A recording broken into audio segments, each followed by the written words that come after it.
All right. Welcome back to the show, you mob. Off to a great start. Fuck's sake. Not. How are we all doing? It's Friday. It's 9 o'clock. It's late for your boy. Autumn has been keeping me up late the last couple days, just kind of chatting. New person kind of fun, which, it's always a fun when you're in that stage and learning about each other and working through shit and I don't know. Oh boy. This is going to be a yawn-filled one, y'all. Saddle the fuck up. Your boy slept in today. Like, a lot. So my day typically starts at about 3:45, if I have anything to say about it. And I usually do, so... I always do. It's my day, my fucking life, so... And that has been my habit for 10 years. Like, in bed by 9, first alarm goes off at 3:45. I'm dragging my ass out of bed between 3:30 and 4, 99% of the time. Not today. Excuse me. Yeah, last night I was up till about 12:15 talking to Autumn. So, whoopsie doopsie poopsie. Yeah, your boy fucked up. So, opened my eyes this morning, feeling a little dusty. I was pretty drunk last night. Roll over, wondering why it's so silent in my room, and it's a little brighter than usual. What's going on here? Have a gander at the old alarm clock. 7:45. Work started 45 minutes ago and I should have been on site like at 6:15. I fucked up. So, not a great start to the day for you, boy, but can't win them all. And thankfully, like, I'm late like this maybe once every 18 months.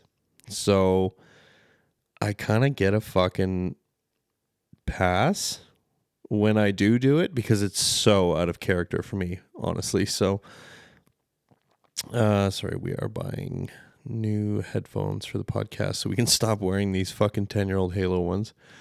And look like a professional. I swear, someday I'll figure out how to do video podcasts too. It's not that interesting. It's really just me sitting in my living room recording the fucking podcast. So,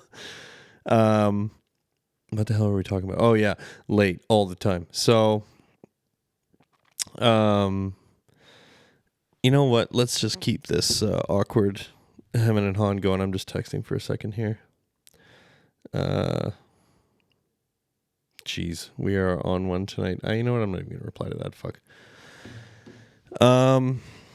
Yeah, so my dad boss called me. He's my father, but also my boss. So, calls me 8 o'clock. I'm supposed to be in a little community outside of town setting a trench drain, and I am not there. I am getting on the fucking ring road, hooning to the other site to get all the material for this shit. And phone rings, driving. I answer, and he says, he's just like, hey, how's it going? Just checking in. I know there wasn't really much of a plan for this shock horror. Yeah, so he laughed and said, call me when you get there. So not exactly how I wanted to start my morning. Autumn, naughty little senorita that she is, thought it was just fucking hilarious and also felt bad. And I have to ask, like, what is it with girls needing you to, like, get the proper amount of rest? Like, I understand, like, she cares. That's what she's telling me here, is that she cares about me and my well-being. But, like, this is not the first time I've run into this where I'm more than willing and happy to, like, stay up late and chat with you and text the night away and send voice notes and call whatever.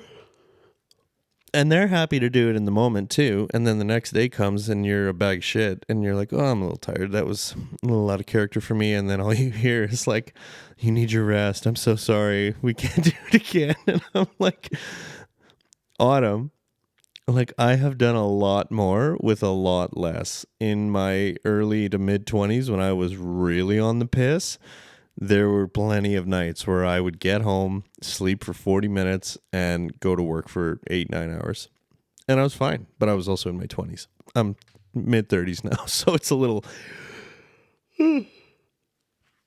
bit more rough, unfortunately, but we made it work. And I don't know. It just makes me laugh that she cares so much, because I'm like, no, let me this, you're obviously important to me. Like, I just want to spend all my time talking to you and getting to know you and enjoy this like fun beginning phase. And you're you're upset with me because I'm an old man who stayed up too late and passed his fucking bedtime like a child. So, gosh, so sorry, guys. What are we? Autumn and I have kind of been working through some stuff. And I can't even say like I can say working through, but it's like, let's make sure we are fully compatible before we get too committed to this. So we're having a lot of like very serious, slightly difficult conversations about like, where do you stand on this issue? Like, what are your like hardline deal breakers? Like, what do you need in a partner, and this, that, and the other? And like today I told her a little bit, I call it like every time she asks the right question, I'm like, congratulations, you've unlocked a new portion of my tragic backstory. So like today, she had one yesterday that was, it was tough for her to ask me, because I think she knew like the wrong answer to this is going to mean the end of this. And, I still don't know if I had the right answer, to tell you the truth, because we never really kind of talked it to finality. But I had just kind of fired off like lessons learned from January, like and okay, a little bit of backstory here. Autumn is quite the little globetrotter. She lived abroad and has kind of traveled all over the world, and just has the travel bug. And I really never had the opportunity to do that in my 20s and the portion of my 30s that I lived, because I was yelling all the time, oh, Mr. Bean with the narcolepsy. No, I could never do it, because you know what? And this is brand new information for you guys too, because for all the fucking breath I've wasted talking about April, I really haven't talked that much about January on here. I feel like, because, which is fucking funny, I spent more time on this fucking podcast talking about a girl I was with for basically 4 weeks than I do talking about my ex of 9 years. So, funny how things affect us. But anyway, so here you go, a little history lesson for you guys about January. January never really, and I don't know that she still has, honestly. We haven't really had any contact since the exchanging of things, but January never really figured out what she wanted to be when she grew up, and was unwilling to settle for a career that didn't fulfill her. Had no problem asking me to do that, but I was a bit, this is kind of therapy shit, right? Like, no self-confidence. I was more than happy to be the doormat. And I can't even say like January treated me that badly, but looking back on it, it was a lot of unfair asks of me. And you know what? I feel like we've talked about this just a little tiny bit, but so I was saying to Autumn today, like, I'm sure you're wondering like why I haven't traveled, because I've touched on it briefly. And she was like, were you arrested? Is that why you've never traveled? You can't leave the country? I was like, no, God. No. It's just a part of my tragic backstory. But no. Sorry, we're discombobulated tonight. So I had to tell her today, like, and the big takeaway from the 8-minute voice note I sent her was like, hey, I have an ex that I was with for 9 years, and that's a big scary number for some people, and they can't get past it. So I'm putting it out there. Like, I was with someone for 9 years, ended very amicably. We don't speak anymore. There's no real reason to. And honestly, it's like that scene from Brooklyn Nine-Nine where Captain Holt breaks up with that dude, and literally it's a brisk handshake, and that is basically how January and I could have ended. But I was telling Autumn, like, I'm sure you're wondering, like, why I haven't traveled and why I'm kind of behind you in life milestones, like just moving into my own place and blah, blah, blah, which she kind of knew. I was like, so here's the skinny. I was in a relationship for 9 years, and for the 6 or 7 of those years, I was basically the sole income because January could never really figure out what she wanted to do. And in the meantime, she took minimum wage jobs and worked 25 hours a week. And that doesn't really pay the bills. That's kind of just walking around money in this economy. Oh my. So for 6 or 7 years, I was paying for everything, which did not leave a lot of wiggle room for fun things like traveling and, all that kind of stuff. So, and then it doesn't leave a lot of room for savings and building a future because we're living paycheck to paycheck because everything's on me. Shock horror. And the reason I brought this up to her is you have to hear the tragic backstory to understand when I say it is a requirement for me in a partner that they either are working towards a career that is decently paying, and I know it's shallow to care about money, but I am kind of accustomed to a certain level of lifestyle, and it's a very simple life that I have, but I have very expensive hobbies, and not everyone can decide to start a podcast and drop the hundreds of dollars I have on sound equipment just out of the blue. And I probably shouldn't have done it either, but I am impulsive when I want to be. So, we're all over the place tonight, guys. I'm so sorry, but I just wanted to get on the mic. I had a thought about Autumn that I wanted to kind of tease out, but no.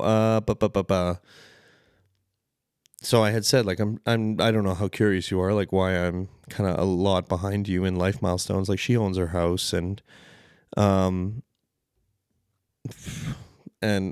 renting a basement suite from some friends from church. So, and I had to give her the whole spiel. We broke up, and then I lived with my dad for a year, and I had a good little nest egg, and then I got bronchitis, and I was off for a month and a half, and the bills don't stop coming, and then you're off for a month, but you're basically not getting paid for 2, the way the pay periods work out. So that really kind of was a fatal kick in the dick to my savings. And then moving, and that was so expensive. And so again, we're kind of starting from scratch. And I was straight up with her. I was like, look, you met me at a rebuilding period in my life where I'm starting from scratch here. So I just need you to understand that if it seems like I'm behind, or there's some odd stuff that I'm missing that you should have for a house by the time you're 35. A lot of that was my ex's. So, and the big takeaway for this tragic backstory revelation is just hey, I need a partner who either is working towards an adult career that's going to pay them adult money, or is already in that kind of job. And I need a partner who, independent of me, is able to support their lifestyle, because I have no problem dating somebody and helping them out when or if needed, but I am not looking to be a sugar daddy again. And that's the best way and it's the worst way to describe it, but it's really how I felt, honestly. And especially by the end of the relationship when, like when her and I split, she just had told me like she hadn't been happy for quite a while. And, basically straight up lied to me the last couple days and was acting. And then I walked away from that and I started thinking, and I was like, okay, so you haven't been happy for a while, but you've also had no problem basically asking me for money every week, like in the hundreds of dollars, and had no problem taking a brand new iPad and Apple Pencil for Christmas, like, but you're not happy with me? Or like what? It's hard not to look at that situation where literally 2 weeks before we broke up, like I was sending her a couple $100 to pay for her meds and not kind of feel taken advantage of and like I was being used.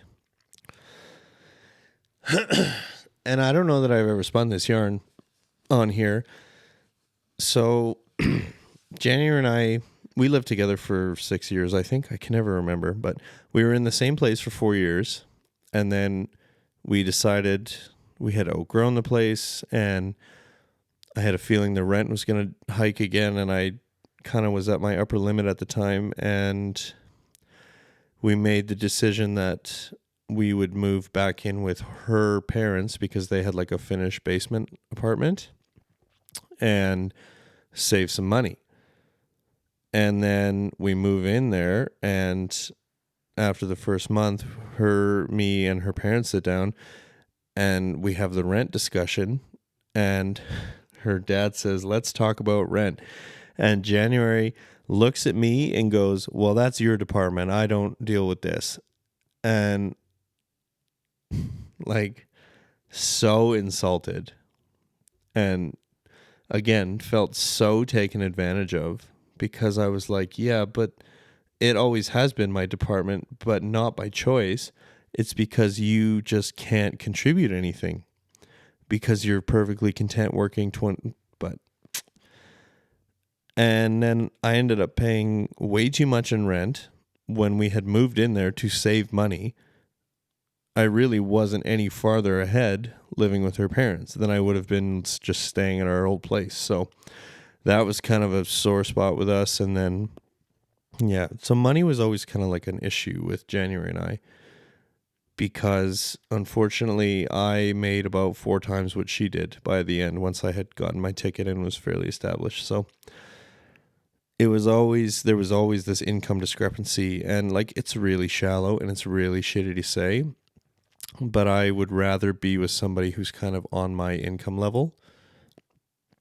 So there's not this disparity again. And if we do move in together, it's not so difficult to kind of go 60-40, 50-50, whatever on the bills and stuff. So I kind of was just running that down for Autumn because I was like, this is not like as big a thing as like her thing was, but I was like, this is really important to me that whoever I'm with has a career and is fully able to support themselves independent of any assistance from me. And again, that said, like I have no problem if something happens and you need help. Like obviously that's what I'm there for, to support you in whatever way. And I just happen to, if that's how you need me to support you in a moment of crisis, then I'm more than happy to if I'm able, but not all the time. And I'm not paying for you to sit at home and go thrifting and do arts and crafts and listen to you tell me that, oh, I have no money and I can't pay my part of the bills, but then the next thing you know, you're out every other fucking week getting a tattoo. Like, sorry, that's just not going to fly again, because what I'm looking for is an equal partner, not a dependent, which is kind of what I felt like I had with January for the last couple of years. So, and the other side of that is like, and Autumn and I haven't really got into this because we've just been dealing with bigger things, but like talking about work and stuff and like, big yawn, guys. Oh, fuck the mic.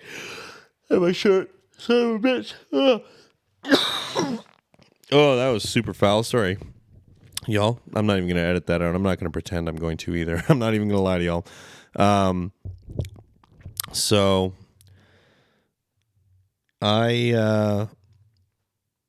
we've talked about this. I took a step back, a big step back from leadership at my job.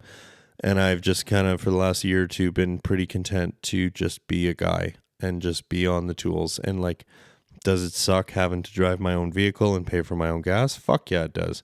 But you know what it doesn't suck as bad as? Is being so stressed I'm smoking 3 packs a day and I have ulcers. So pick your battles. And this week, they're kind of trying to suck me back into this role.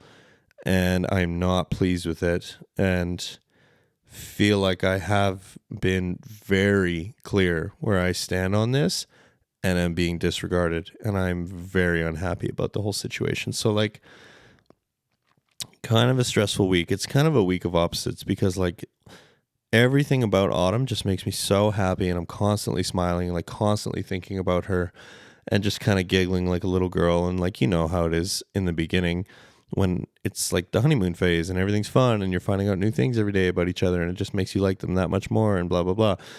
And then there's also this flip side where her and I have been having these like very serious, like, here's a hard line in the fucking sand. This is a deal breaker. Are you on the same page as me or not? And then the discussion's just kind of going awry because we're working and trying to do it over voice notes. And I'm getting distracted, getting pulled into meetings and fixing shit. And she's at work all day, obviously. So, and she's on the late shift right now. So it's kind of makes it hard for when I'm done work to come home and really talk about this stuff, because she's done like 3 hours after I am.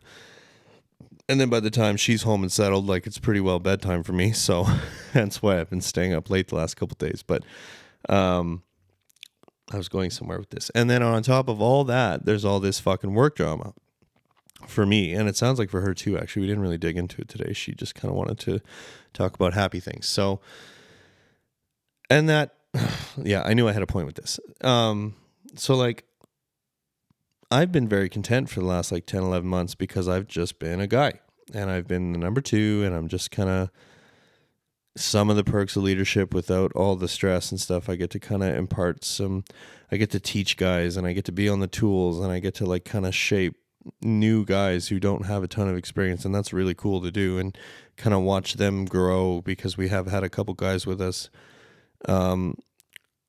for the last year basically, and to see where they were when they started and where they are now. And that's a direct result of like the Frenchman and I's teaching. Like, that's super fucking cool to know that like these guys are better, and they are going to be better than the Frenchman and I, because of the Frenchman and I imparting like our knowledge on them. So super cool to see. I can see like why a lot of people like teaching and shit, because it is very rewarding to watch somebody kind of grasp like this complicated concept and really see it click for the first time, and then they understand. And then there's the other side of it, where there's guys like the young buck who just like have decided that they don't need to listen, and they know everything, and blah, blah, blah. And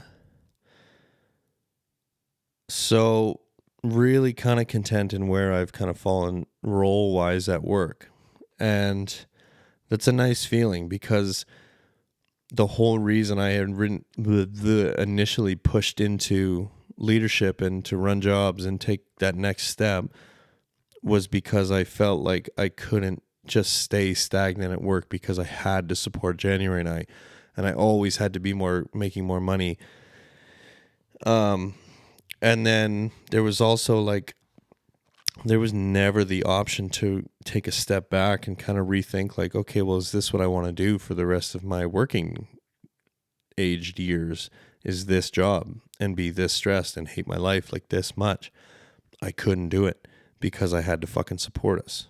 And I could never think about a career change. Couldn't think about going back to school. Couldn't do really any of it, because again, I'm paying for fucking everything. It's all on me. And if I fail, we're fucking homeless. So I never really had the choice to step back. There was only to step forward, and the next milestone, and the next goal, and the next ascension. And I fucking burned out, and I crashed and burned fucking hard trying to do it that way. And it was very much a cart before the horse situation where I 100% was not ready to be in that position. And I told everyone who would listen, like, hey guys, like, I think I advanced too fast here and I don't really know what I'm doing. And I don't feel that I have the support from the office to kind of get me to where I need to be. And I'm just fumbling around, and this really doesn't feel fair that I'm telling you guys, like, hey, I need more support. And you're telling me, why don't you know this? You should know this, that, and the other. And eventually I just kind of, like I said, I crashed and burned, and I was removed from a site, and they didn't really know what to do with me for like 6-7 months. And then they took my work vehicle away, and I was just a guy, and I was happy for it, honestly. And I think I briefly touched on this with Autumn today. Just kind of like, I've kind of hit my ceiling with my company, and I don't really know what to do about that, because now, like, I could take a step back. Like, the rent in this place that I'm living in, the landlords are giving me like a smoking deal, which is so kind of them. And I really suddenly have the option here to take a step back and think, like, is this the career I want to do for the next 30 years? And I genuinely don't have an answer. So it's something to ponder on, I guess. But we've kind of been doing all this work on ourselves, and that's kind of been the focus. So, yeah, it, you know what? There really was no point to that. Just kind of some backstory on January and kind of what I was talking to Autumn about today and blah, blah, blah. But, and I don't know what's going to happen with this work thing. The guy I'm filling in for, it sounds like he's back on Wednesday. So I hopefully will be able to wash my hands of the whole situation and go on to another site, which I know where I'm going, actually, and I'm less than pleased with it, because all of a sudden I'm the boiler room guy, and I'm like, okay, again, guys, same situation as when I first started running jobs. Like, you're not listening to me. I don't know how to build a boiler room. The Frenchman designed and built the boiler room at the job we were on right back then. I worked on the distribution side of things, and I did a lot of the majority of the pipe fitting for the boiler room and for the distribution. I did not design that boiler room. I don't understand how boiler rooms work. I did learn a lot working on this room with the Frenchman, but again, I am not the guy that did the heavy intellectual lifting on this one. So, but will anyone listen to me?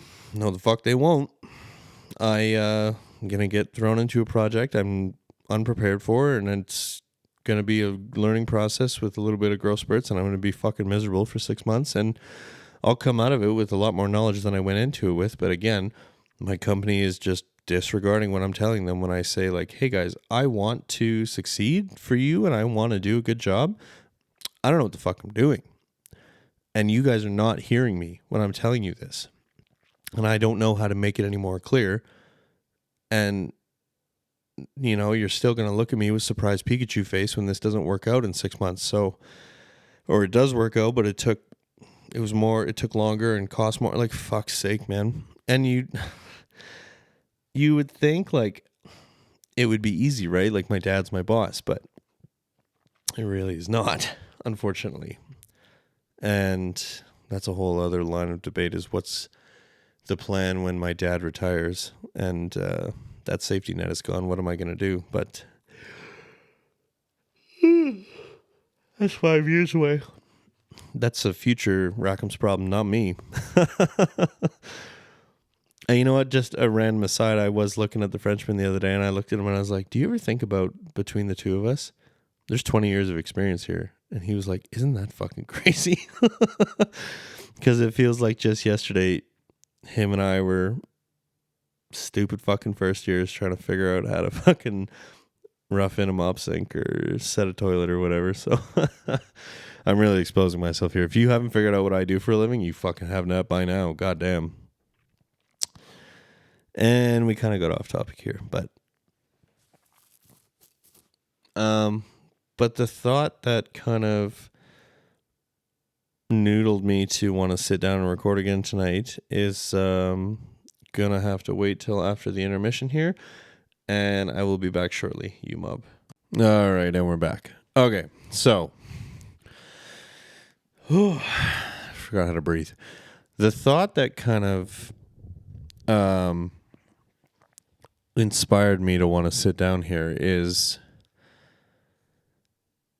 I've noticed the last couple days a lot of like the old feelings, and how do I describe this? The way I want to react to situations with Autumn are a lot of like the ways I would have reacted, say, with April, the stuff that really drove her away and cratered the whole relationship. Like I want sorry guys, stuffed up. Oh, that was gross. I'm really sorry. I don't want, but I can feel like that's the way I naturally would react to some of this stuff. And shout out to the fucking therapist here for doing such a good job, because we are definitely overcoming those kind of self-destructive urges to overreact, basically, where like plans fell through tonight kind of, and we didn't really find out until the last minute. And like with April, that would have ruined my whole fucking weekend, honestly. I would have been sitting here pouting, angry, or like sad drinking, and I just kind of fucking took it in stride with Autumn. We found out late last night, and I like, does it suck? Fuck yeah, it sucks. I was really looking forward to it, but we're still going to see each other in 2 days, so it's really not the end of the fucking world.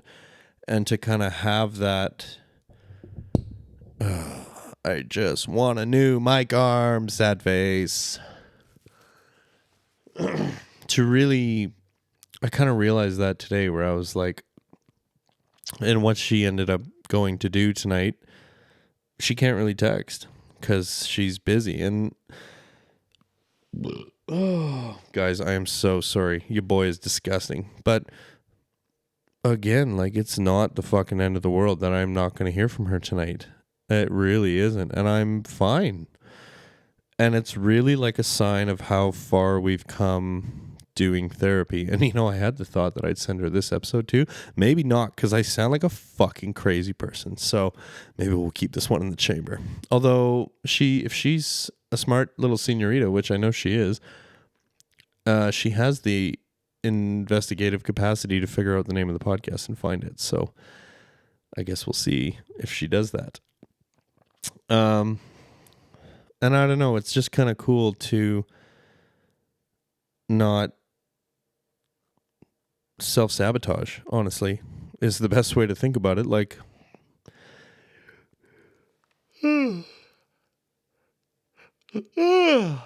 fuck. Sorry guys, we are congested. Every time I sit down to do the fucking podcast congested, dirty fucking mouth breather, and I just can't get enough air and end up yawning. Wait one. And we're back. Hi. Sorry, we need to have a little brain fart here. Control, Alt, Delete, reboot. Even yesterday, where she sends me this voice note with her line in the sand, and at the end of it, she's like, "This is a hard line for me. Like, if you're not on board with this, it's sorry." And pre-therapy, spiraling. Instantly I would have spiraled and panicked and overreacted, and even if I had been fully aligned, okay, wrong choice of words here. I am I was aligned here with not as much as she would have liked, I think, but within tolerance. And I'm not going to talk about that situation because her and I haven't even had a chance to noodle about it yet. So, and I've discovered there's really no good way to talk about this kind of that specific situation without it sounding like you're a huge piece of shit. So this, it's been a fun day of trying to explain to her, like, I am on your side. I'm just not as passionate about it as you are, without sounding like I am a total piece of fucking garbage. But yeah, if like this had happened 3 months ago, kamikaze would have fucking into the ground. And I probably would have ruined it intentionally just to avoid the potential of loss.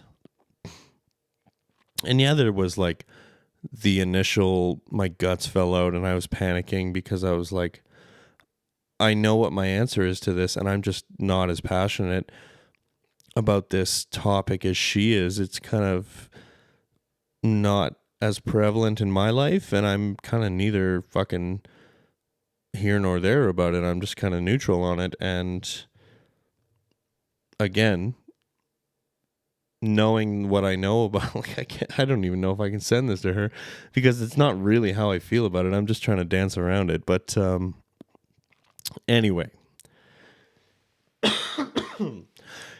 yeah, if a partner had sent me something like that and said, this is a line in the sand, if you and I don't align on this, it's probably going to be us going our separate ways.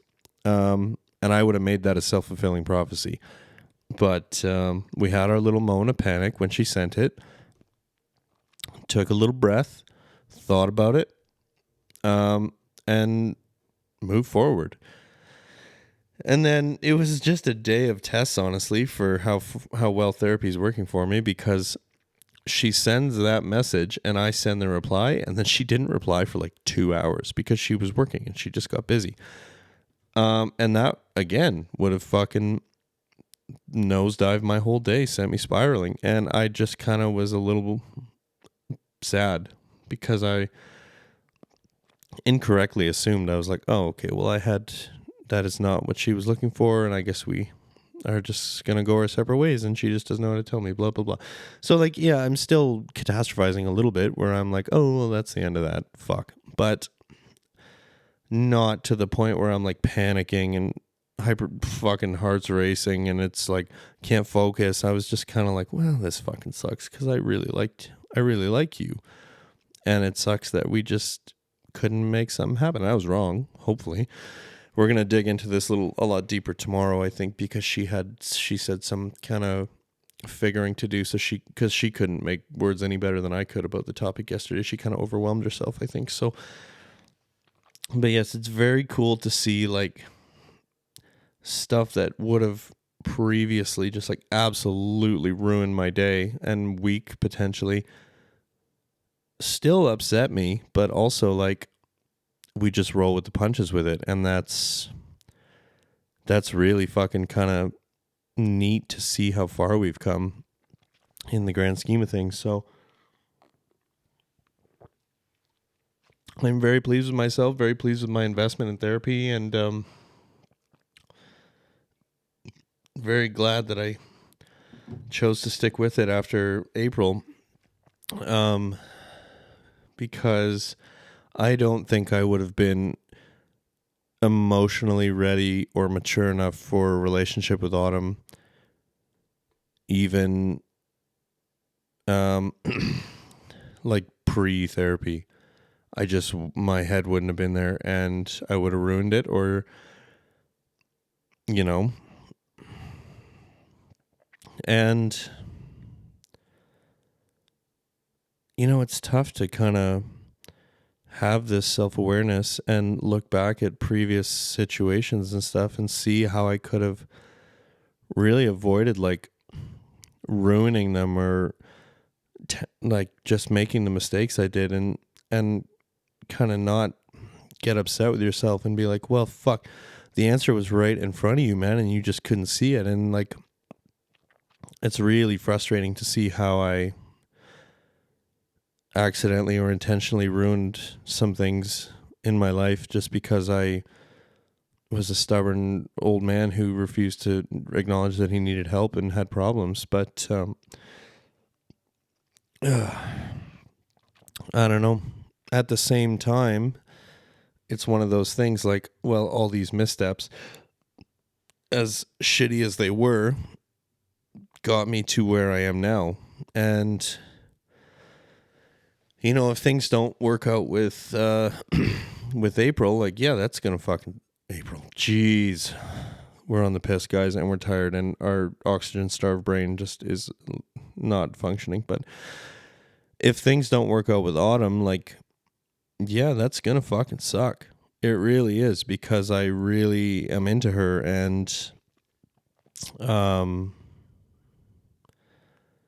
it feels like something is definitely has the potential to be something very special and very real, and that's really rare nowadays, I'm finding. And she's kind of vocalized the same to me, in that she had kind of, you know, given up on dating, and then boom, rack 'em. And for me, it was like, you know, we're done paying for all these apps, and we're done like trying to force it so hard, and we're just gonna, it'll be what it'll be. And then all of a sudden, boom, autumn. So like I honestly like never even expected it. And how the hell did we meet? She liked me on Tinder, actually, I think, which, a little confidence boost. She likes the redneckery a little bit, and the awful pictures I had. You know what? It was the same story. She thought I was funny. She liked the bio, and that's how you get them. Lead with your greatest strength, and my greatest strength is my humor and my eyes. They're very blue. So, and she just was very unexpected. She just kind of came out of left field, and I don't really have the words for it, because I genuinely was not expecting her. I was kind of expecting to be going into a season of like solo kind of self-reflection, self-work kind of stuff, and just when it happens, it happens. And I guess when it happened, hopefully, was now, because it definitely feels like there is something out of the ordinary here. And I don't know, the way she's willing to approach these difficult situations. And honestly, I'm so used to a partner, as soon as we come up to something like this, just taking a hard line and either get on board or fuck off, or kind of giving up or throwing their hands in the air and just saying like, oh, I don't want to deal with this. And then we never deal with it, and blah, blah, blah. Whereas Autumn is like, you know what? This is going to fucking suck. Let's get through it together. And it's exactly what I was looking for. And it just kind of blows my mind every time it happens. And she very much is kind of, and I don't want to say too much because it's still early days and I sound like a fucking lunatic, but I don't know. She is definitely everything that I was looking for, and shows me why I was looking for it when I didn't fully understand still. So Autumn is not going to be the new focus of the podcast, guys. This is just kind of, this popped into my head this evening when I was making dinner, like, oh, like the way we're reacting to these situations is the right way. It's how a normal person should react. But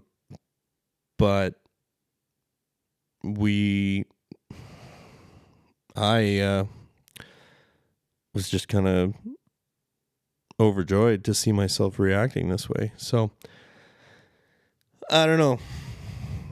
We're kind of brain dead today, honestly. Didn't have our nap, slept in, on the piss, into the grogs a little bit. So,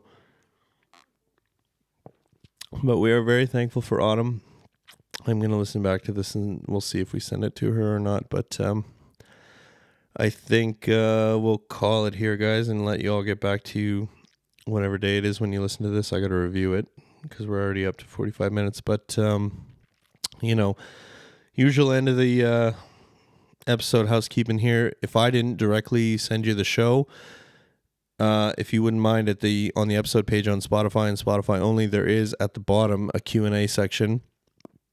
Going to be a little box that says, what did you think of this episode? Because I'm too lazy to update it. But if I didn't directly send you the show, could you mosey on over to that question box and tell me how you found the show? Because the analytics tell me that 80% or something of y'all come from within Spotify, which is either you're stumbling on the show or Spotify's pushing it out to you.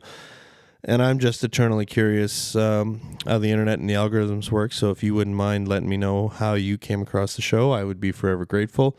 And if you have submitted one and I haven't addressed it on the show, it's because I am lazy and I forgot to check on the podcast app. So did you know the podcast has an email? Can you, if you are so inclined, could you send your questions, concerns, comments, criticisms, or suggestions to dumbereveryday42@gmail.com. Name of the show, 42 no spaces @gmail.com. Please do not tell me to kill myself. That's rude as fuck. And other than that, again, episode frequency, very much up in the air. You'll get an episode when you get one, basically, and when the inspiration strikes or I finally decide to sit down and kind of start doing some writing here. But until the next episode, brain fart. Yeah, I hope you all are having a great morning, evening, afternoon, whatever time it is for you, and I will catch you all in the next episode. Hooroo.